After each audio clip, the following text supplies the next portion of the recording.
I'm a freelance journalist. I'm based here in Los Angeles. I cover sort of the intersection of technology, automotive, and then I also do a whole bunch of other stuff outside of the space. But I'm really excited to be here with Alex Trippi, who is the head of electrification here in the US for Volvo. And we're going to talk a little bit about how Volvo is partnering with a variety of companies, including Google, to make electrification a little bit easier for the consumer. So, Alex, I really want to start with probably something that this audience is very well aware of, but what are some of the challenges that you guys see to widespread adoption of EVs? Yeah, good to be here, Abby. I think the answer will not be a surprise to anyone in this room, right? We know where consumers' heads are at for the most part today, especially those consumers who have never driven an EV or spent time with an EV, but it really comes down to charging, right? How am I going to charge? I'm not telling you anything you don't know. How fast is it going to take, to charge my car? Where am I going to find a charger? So many concerns, causes, real or not, or perceived, right? They're out there. I think it's interesting when you start digging into the data and seeing how customers actually use their cars, right? We know, I think it's single way journeys from the household, the average, about 60% are about 6 miles or less. And that's so tiny to be using like an ICE engine vehicle for, right? That's a ton of emissions. Like the panelists before us were saying, there's a ton of idle time, there's a lot of burning of fossil fuels in that. And especially here in a place like Los Angeles, where we all deal with the lovely traffic that we face every single day, it's one of those things that obviously you guys are thinking about. So when you think about making charging more accessible to a consumer, what are sort of some of the parameters that you use? So like, why would partner with, say, Google or even more recently, Starbucks? Yeah, absolutely. Great question, Abby. I think, it really is helping customers feel comfortable, right? So, we can talk about all the reasons we've partnered with Google because there are so many. One of the big ones being, honestly, the way they lend themselves to, the system lends itself to an electric vehicle. What I always say when I'm talking to someone who has apprehensions about getting into one of our cars, it's honestly, don't worry about it. Let Google do the work for you. With the Google system having real-time charging information, occupancy, is a charger being used or not? What speed is it? How much does it cost? Honestly, put that route in that's 500, put that destination that's 500 miles away, and truly let Google do everything for you in a really efficient way. So, at its basic level, it's one of the big reasons we've partnered with Google. And then you brought up Starbucks, and we're really excited about this Starbucks project. I don't know if you know, but coffee is a really big part of Swedish culture.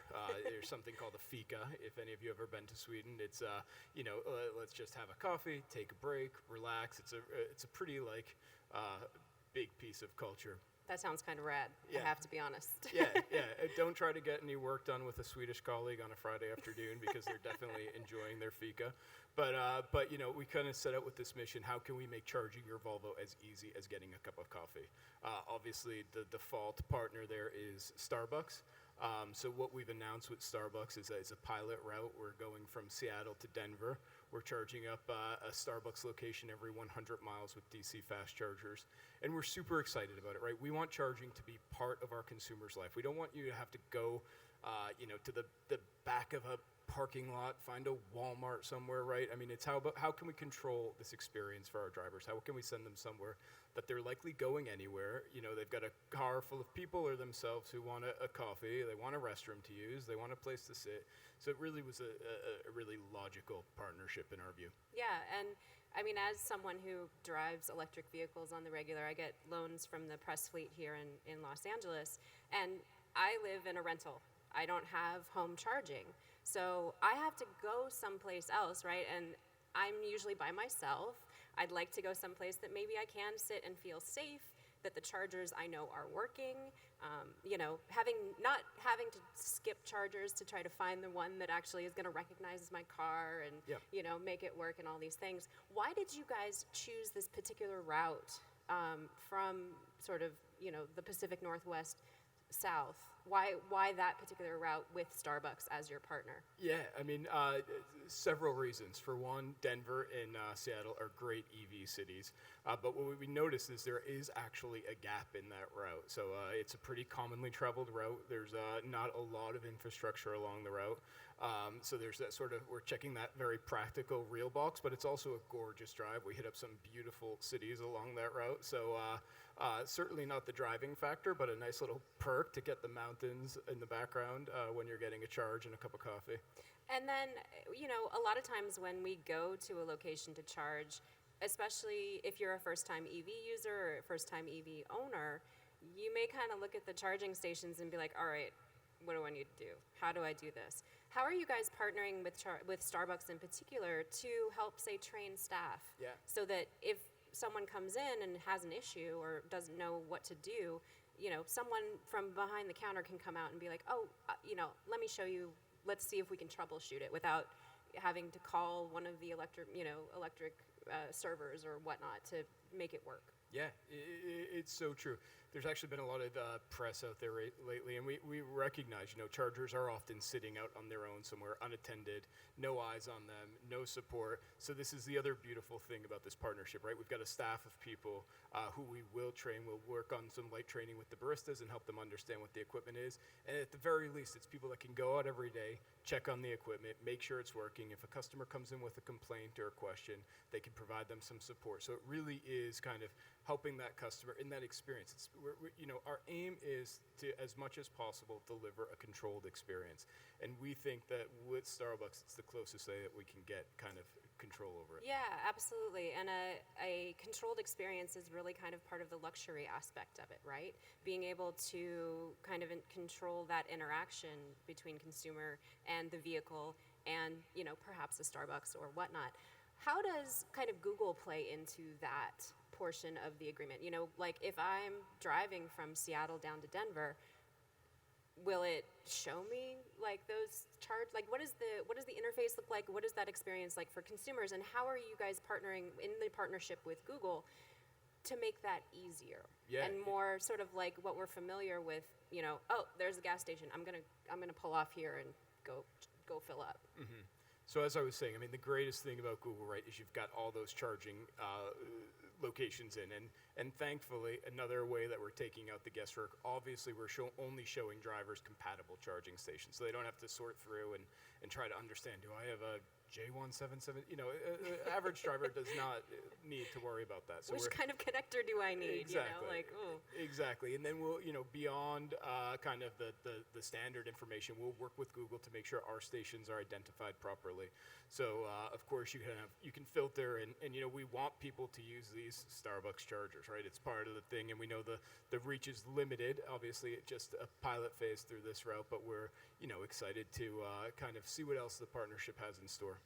And say I am doing a long distance 500-mile drive. If I plug my destination in, will Google tell me that I can stop at this charger and this charger and plan it for me? Yeah, not even just tell you, right? So if it knows what speed the charging station is. So it's really, really smart. So if you pull up to a slow charging station, or say you pull up to a fast charging station, it's not going to have you sit there for an hour and charge from 20% to 100%. It will have you charge the right amount to efficiently get to your next location. So it is not just like, okay, here's a charging station. I don't know. I guess I just have to sit here.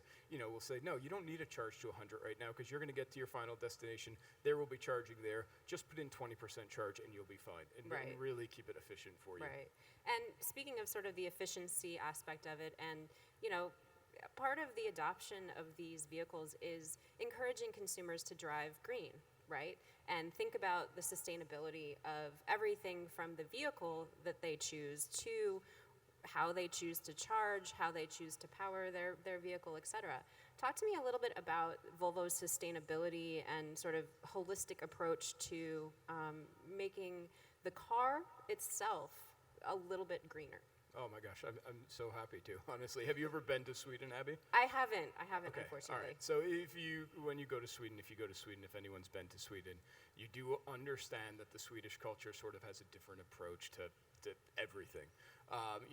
As a brand, we've always, been beyond committed to personal safety, and that really is part of the Swedish culture. I can't explain it. There's nothing tangible, but there is this sense of community and care for others. And I think when we look at personal safety at Volvo, we see this really evolving into environmental safety, and really the logical kind of extension into environmental safety, protecting the planet, protecting the earth that we all live in. So it's I think a very natural, authentic transition for us. And then talking about the car and sort of our cradle to grave approach. I think if we take a step back, and the industry's talking about this right now, there's nothing new or surprising, but at Volvo, we're really committed to finding the right solution. So, we back in 2019 announced that we were using blockchain technology for the sourcing of our cobalt, ensuring that all the materials that go into the battery are sourced in an ethical and responsible way. And then even looking at, beyond the batteries, we know how sensitive a topic that is, but even looking at the standard materials in our car, right, like the steel. So the steel in our vehicles accounts for about 33% of the emissions during the production phase of the car. Wow. So we're looking at how do we source and manufacture the steel differently. We just partnered with a company called Steel Zero, who's taking a whole new approach to be carbon neutral in the manufacturing of our steel. And so in that kind of cradle stage, that's obviously important. How we build our cars, we're changing processes entirely. Our factory in Torslanda, Sweden, runs on 100% renewable energy. All of our factories in Europe are carbon neutral. We have a manufacturing facility in Charleston, which will build our next generation full electric cars that will also follow these same requirements. And then when you get inside our car, I think we're doing so many exciting things. So obviously electrification, electrified vehicles are one big, aspect of us going carbon neutral by 2040, but it's all these smaller things in combination that will help us get there. So inside our car, we're changing the materials that we use. We're launching our next car completely leather-free, introducing some really new, cool, sustainable materials. I remember talking to our dealers several years ago and telling them that we're moving away from leather and some of these more traditional luxury things, and I remember having arguments and them really losing their mind, and it's just 5 years later seeing how customer preferences have shifted and demand has shifted, and acceptance and kind of a more mindfulness towards some of these things have really opened the door, and we've always been a leader there. And then just to close off the grave piece of it, because second life battery is a huge concern for us all. We're at Volvo, full transparency, we don't have all the answers, of course. We don't have a lot of second life batteries on the road yet. We're doing some really interesting pilots in Europe right now with repurposing these batteries. But our approach to batteries is always to try to repair as much as possible. So we've got a pretty interesting setup for our battery, where we can replace modules and really reuse as much as possible. And then in the event we can't, of course, we announced a really cool partnership with Redwood out here in California, where they'll support in dismantling the batteries and repurposing all the recycling all the elements. Yeah. So full disclosure on my end, I own an old 1987 Volvo 240, totally ICE engine. I used to have two. I only have one now. It's my daily driver. I drive the snot out of it, but I gotta know, as like a Volvo enthusiast, are we gonna see electric cars that are 30 years old? I mean, mine's an 87, so like it's pushing in age, right? Like I'm looking at 200,000 miles on this odometer, and it might have been swapped.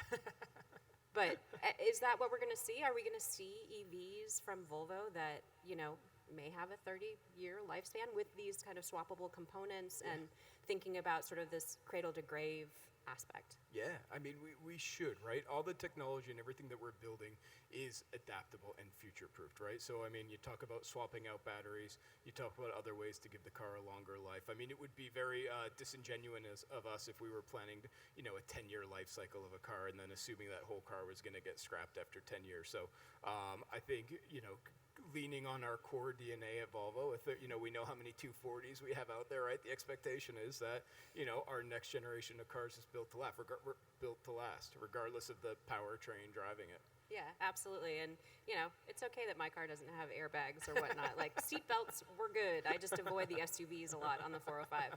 But when we think about, especially the kind of recycling aspect, the grave aspect of things, this idea of having swappable components is really kind of interesting because, in theory, potentially, could you upgrade those components, right? So, like, 10 years down the road, I'm like, oh, whatever technology has changed, whatever technology partnership you guys decide to introduce, could there be, it's not going to be like my phone where I'm like, this thing's 900 years old, I got to like upgrade, and what happens to that phone, right? Yes, there's recycling, yes, there's way to make it greener, but it's still disposable in a way, right? So is there an option for potentially in the future consumers to be like, ooh, Volvo just released this, I want to have this portion in my 1987 Volvo. I mean, in a lot of ways, we're honestly doing it today, right? So we have over-the-air updates like many of our competitors do. But, I look at the XC40 that we launched back 2 years ago, the XC40 Recharge, versus that car today. The same car that somebody walked out of their showroom with in 2021 is better than it was that day, thanks to over-the-air updates. So it actually has longer range. We've worked on battery technology to enhance the range. Nice improvement, 10% improvement in range year over year, just from an over-the-air update, never having to go to the workshop, never having to do anything.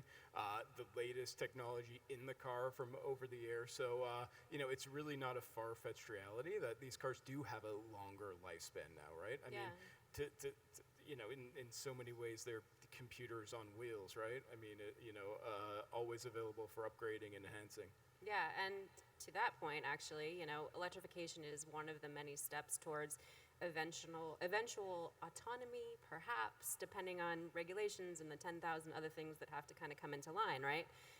When you think about what Volvo is working on now, and obviously the company is working, 7 to 10 years ahead, thinking about future product and things, how do you guys approach sort of the autonomous piece, especially given that you guys are so focused on safety? Yeah. So you're right. I mean, Abby, you've been in the industry for a long time. I'm sure you look back about maybe 7 or 8 years ago when everyone in the industry was talking about electrification and autonomous drive, right? And then I feel like autonomous drive really took sort of a step back, and electrification kind of became center stage, and we're here, right? In so many ways, electrification, we're here, and we needed to get this electrification piece out of the way before we could move to the autonomous piece, because it's really the enabler. At Volvo, we're of course hard at work on it. One of the most kind of notable partnerships that we've shared information around is our partnership with Luminar, a LiDAR technology company. Incredibly fascinating technology. I mean, 5 radars, 8 cameras, 16 sensors, really kind of taking a massive step forward. And I think we sort of had this internal discussion, and it's true. I mean, Volvo pioneered the 3-point safety belt years ago. I still have one in my car. Exactly. And in typical Volvo fashion, we opened up the patent to the world, and it's, I think considered to this day to be the most life-saving piece of technology in a car. Yeah. And I think, honestly, when we look ahead maybe 10, 15 years from now, with technology like LiDAR and with our partner like Luminar, I think it is in many ways the modern day safety belt. I think, you still hear consumers, I would never let a car take over. It's, no way, I need to be in control. And let's be honest, right? I mean, technology can respond faster, do things that a human just can't. I mean, the ability to spot objects 2 football fields away and identify what direction they're heading in, and the mass and the size is just, it's remarkable. It is so exciting to see how this space is going to evolve in the next 5, 10 years. Yeah, and especially with the partnership, like you said, with Luminar. I mean, the technology itself is incredibly fascinating in the way that it works and the way that it sees so far ahead, and that it can perhaps eventually even help reduce a lot of our traffic woes, right? Absolutely. Yeah. It'll modulate speeds and things if you're using, and I mean, I use adaptive cruise, but there are some adaptive cruise systems that I'm like, I am not using that. That is terrifying.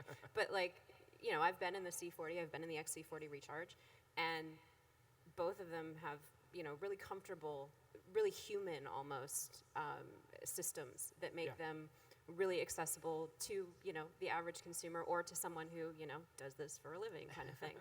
Well, Alex, I want to thank you so much for your time. This has been a super fascinating conversation. And Thank you. Thank you guys all for listening. Yeah, thanks.